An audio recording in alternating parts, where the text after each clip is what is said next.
What, according to you, makes a protest powerful? The number of days someone goes without food, or the number of celebrities who post about it, or the ability of the protesters to explain its demand in just one sentence? And here is the uncomfortable question. How did Anna Hazare's 12 days at Ramleela Maidan force the parliament to respond?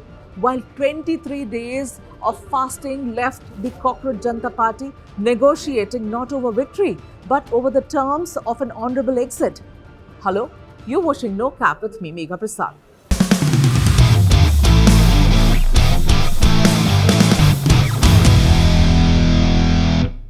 In August 2011, Anna Hazare sat at Delhi's Ramleela Maidan. The visuals were uncomplicated. One man in white, one massive ground, thousands of people carrying the national flag, and one idea that needed no explainer, no carousel, no downloaded manifesto.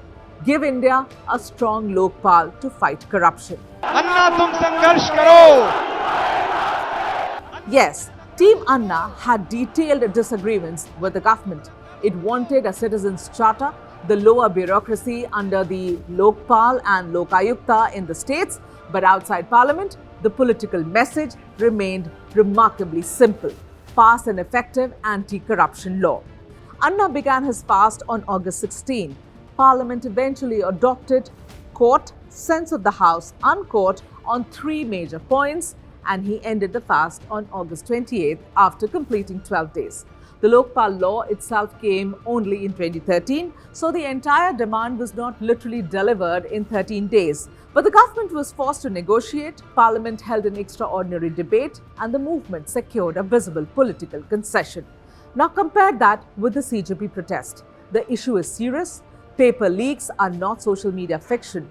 They destroy years of preparation, family savings, and the limited number of attempts available to students. The anger is real. The victims are real. The government owes them an answer. But a serious issue does not automatically produce a serious movement. That requires political architecture. And CJP's architecture has looked less like a straight road and more like Google Maps after losing the signal. The organization has demanded examination reforms, compensation, accountability, and the resignation of Education Minister Dharmendra Pradhan. Its own website promotes a 5-point charter alongside the resignation demand. All of these may be debatable, even defensible. But what exactly is the one non-negotiable objective? The resignation or the reforms? The compensation? A parliamentary debate? Ministerial assurances? Or merely an acknowledgement that something went wrong? Anna's movement had several policy details but one public headline. CJP has one powerful grievance but several competing headlines. And that matters because successful protests do not merely collect demands. They establish priority. A government must know what it has to concede. The public must know what it is supporting. And the movement must know when it has won. Otherwise, you can continue indefinitely because nobody has defined the finish line. This is also where Abhijit Dipke's leadership deserves scrutiny. CJP did not generate sufficient moral authority from within its own organization. So, in effect, it imported some. It brought in Sonam Wangchuk, a respected educator, an environmental innovator, a man with decades of public credibility, and crucially, a man known for using prolonged fasting as a tool of protest. Let us put it bluntly. CJP outsourced the moral burden of its agitation to a professional crusader. The organization supplied the stage. Sonam Wangchuk supplied the sacrifice. The movement supplied the hashtags. Wangchuk supplied the body. This is not an attack on Wangchuk. This is quite the opposite. The question is whether CJP possessed a strategy worthy of physical price he was being asked to pay. Wangchuk began fasting on June 20th, but on the 21st day, deteriorating health led the police to move him to Safdarjung Hospital. On July 20th, his fast entered its 23rd day. He had crossed the duration of Mahatma Gandhi's famous 21-day fast, though this was certainly not an all-time Indian record for fasting. But here is the irony. The fast became longer than Gandhi's celebrated 21-day fast. The political message did not become clearer than Anna's one-line demand. The calendar expanded, the agenda contracted, expanded, and then began negotiating with itself. And yes, there has been singing, cultural programming, slogans, online content, and a certain festive-like energy around this protest. There is nothing inherently wrong with that. Ramlila Maidan also had songs, actors, and public performances. A protest need not resemble a funeral procession. But at Ramlila Maidan, music was the garnish, the demand was the meal.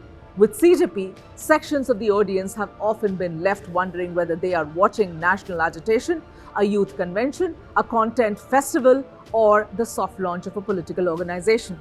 A movement may be young and creative, but it cannot appear casual about the life of man fasting at its center. Then came the three conditions. From hospital, Wangchuk said he was ready to end the fast if the government accepted responsibility for failures in the education system and paper leaks. Alternatively, he would end it if CJP leaders reached the parliament and MPs assured them that the issue would be raised. And if his health prevented that, political leaders could visit him at the hospital and offer the same assurance.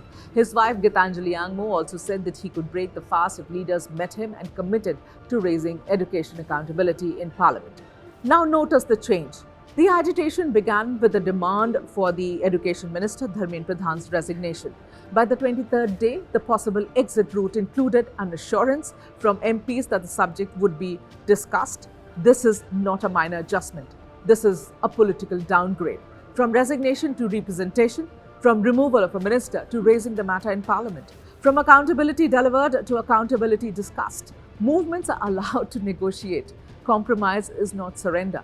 But if a parliamentary assurance was sufficient, why was it not presented as an acceptable settlement in the first week? Why did a 60-year-old man have to push his body towards organ failure before the organizers discovered flexibility? And now, the latest development. CJP's representative Saurabh Das and Ashutosh Ranka met JP Nadda after reportedly waiting for more than 2 hours. The meeting lasted around 10 minutes. According to CJP, Nadda accepted their written demands and said he would speak internally with the government. Not an agreement, not a deadline, not a written commitment, an assurance to speak internally. Abhijit Dipke, meanwhile, ended his own indefinite fast following an appeal from Wangchuk, though CJP said the wider movement would continue. So let us recap. Sonam Wangchuk fasted for 23 days. He was hospitalized. Thousands gathered in Delhi. Protesters attempted to march towards parliament. There were detentions and disputed accounts of police force.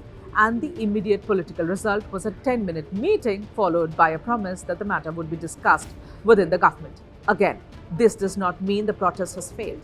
It means its leadership must answer some hard questions. Did CJP mistake online reach for organizational depth?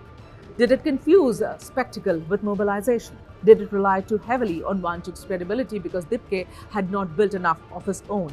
And most importantly, was the movement designed to secure reform or to establish CJP as a political brand?